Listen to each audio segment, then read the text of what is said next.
This is a special edition of World News Tonight with David Muir, reporting tonight from Havana, Cuba. Good evening on this Sunday night, and we come to you from Havana, Cuba this evening. We are here to witness the end of an era after the death of the Cuban dictator Fidel Castro. He ruled this island nation for a half century, supported violent revolution across the globe, and nursed his resistance to the United States right until the very end. Here in Havana, a somber mood tonight, this usually lively city, eerily quiet in mourning. But in Miami this evening, a much different picture. Celebrations in the streets for Cuban families with loved ones who fled Castro's brutal regime. We have visited Havana several times as the Cold War between Cuba and the U.S. began to thaw in recent years, traveling here just this year with President Obama. But tonight, the people of both nations, as you will hear right here this evening, are now wondering what happens now. Tonight, all across Havana, we notice the flags at half-staff, the Cubans honoring their longtime leader. And on the streets of the capital, we see the famous vintage cars. But there is something missing here, the music. The Cuban people mourning Fidel Castro, who defied 10 U.S. presidents for half a century. So, David, we meet this man named Roy, proud of his 56 Chevy, and even more proud of his leader. ¿Qué piensas sobre un Cuba sin Castro? He tells us he's already been gone for a long time, that the future now depends on our relationships with other countries, including the U.S. The road to Havana paved with glory for rebel chieftain Fidel Castro. Fidel Castro riding into Havana, coming into power at just 32 years old. He kept his grip on power here longer than any national leader other than Queen Elizabeth. Castro born into a wealthy family. They had their own sugarcane plantation. He loved baseball, he loved politics, and he would love power. Is representative democracy and social justice. Castro took power on New Year's Day 1959, promising democracy, but soon throwing opponents in jail. There were executions, silencing newspapers, and taking over all U.S. businesses here, signing a pact with the Soviet Union. The U.S. would respond with sanctions, President Kennedy approving the invasion Cuban exiles entering at the Bay of Pigs. It failed. Castro won. Our Barbara Walters later crossing through the Bay of Pigs with Castro. Do you feel funny crossing the Bay of Pigs with an American? With friends American. With friend American. American friends, yes. Friendship relation. It's a friendly relation. Well, it's a very... You didn't come here to invade the country. No, we did not come here to invade. You came to work and to know Cuba. America would find itself on the brink of nuclear war in 1962, discovering Castro had let the Soviets put nuclear missiles in Cuba. It shall be the policy of this nation to regard any nuclear missile launched from Cuba against any nation in the Western Hemisphere as an attack by the Soviet Union on the United States. The Soviets would remove the missiles, but America would deepen the sanctions. The Monte Carlo of the Americas. The nightclubs, the casinos, so popular with American tourists, were shuttered. Decades later, 11 million people live here in Cuba, making just $20 a month. By some estimates, just 5% have internet access in their homes. We have seen it in our reporting here. The grocery store shelves far from what you see in the U.S. Sugar plentiful here, but most of the powdered milk, for instance, from New Zealand. She pulls tomato juice from the shelf. This is tomato juice from Spain. But just this year, President Obama, the first U.S. president to visit Cuba since Calvin Coolidge, those old cars in the shadow of Air Force One.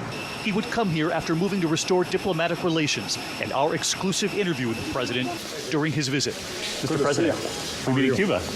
How about that? I asked if you'd be visiting Cuba before the end of your presidency, and you said, let's see how things evolve. Right. So why now? The time is right. Obviously, our intention has always been to get a ball rolling, knowing that change wasn't going to happen overnight. The president this year saying there are still significant differences around human rights and individual liberties. But we met two 15-year-olds here today, and we asked them, are they looking forward to the possibility of new freedoms here? ¿Le gustaría más libertades para la gente? They tell us they are happy the way they are. A mass gathering is expected right here in the next 24 hours to honor Fidel Castro. This is what's called the Plaza of the Revolution. And the Cuban people will be allowed to come here and sign a solemn oath saying that they still believe in the concept of the revolution. This is where Fidel Castro would famously address the Cuban people for hours. And on the streets here, we notice something else. The American tourists. There are now more of them here than there have been in decades. This group from California. What do you hope now for the Cuban people? I hope to see them have a better life,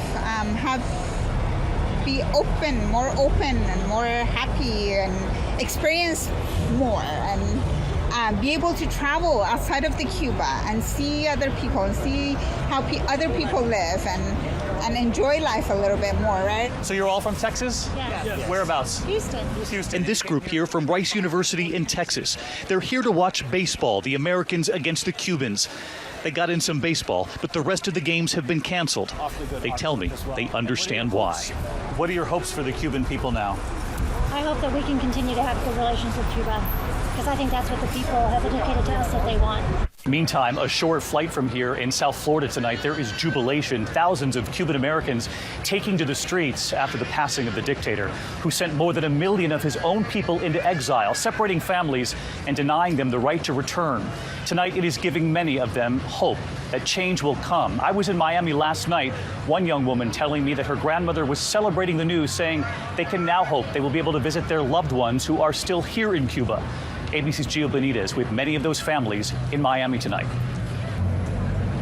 And Jonathan Karl joins us live tonight from the White House. And John, any indication that President-elect Trump will move, in fact, to reverse President Obama's Cuba policy once he's sworn in? David, President-elect Trump, as president, could remove that policy with a stroke of a pen. It seems more likely that he will pressure the Cuban government for concessions on human rights. Meanwhile, President Obama and President-elect Trump continue to talk regularly, including a phone call yesterday that the Trump team says lasted 45 minutes. David? Jonathan Karl at the White House tonight, John. Thank you. ABC's Jim Avila on what's at stake right now. And Jim Avila is with us here tonight. You've covered Cuba for decades now, and we've spent much of these last 2 years here together. I heard from so many people on the streets here today that they have uncertainty when it comes to President-elect Trump and whether or not that will halt what they've already seen here. What's fascinating, David, is the death of Fidel Castro, not very much to do with any change that goes forward. He's viewed here as a grandpa, an old man who didn't really have much to do with their daily lives. But Donald Trump, they're watching very closely. They're on alert, they say, to see what changes he could make, and he could do it with a sweep of the pen. All right, Jim Avila here in Havana. Jim, always great to be by your side. In the meantime, we do turn to other news this Sunday evening. Finally tonight from here in Cuba, the tale of two very different images. Tonight here, a country in mourning. The streets of Havana still filled with those vintage cars. And inside this one, we meet a family sad. ¿Qué piensas sobre un Cuba sin Castro? We ask what they think of a Cuba without Castro. Inside that car, nothing but silence. And then this. The man tells me Cuba without Castro is nothing. A nation numb. In Little Havana, many of the Cuban Americans who escaped Castro, or whose parents or grandparents did, are now relieved. And for so many of those families, now hope for a better relationship with Cuba without Fidel Castro. And thank you for watching here from Cuba on a Sunday night. I hope to see you right here tomorrow night. Good night.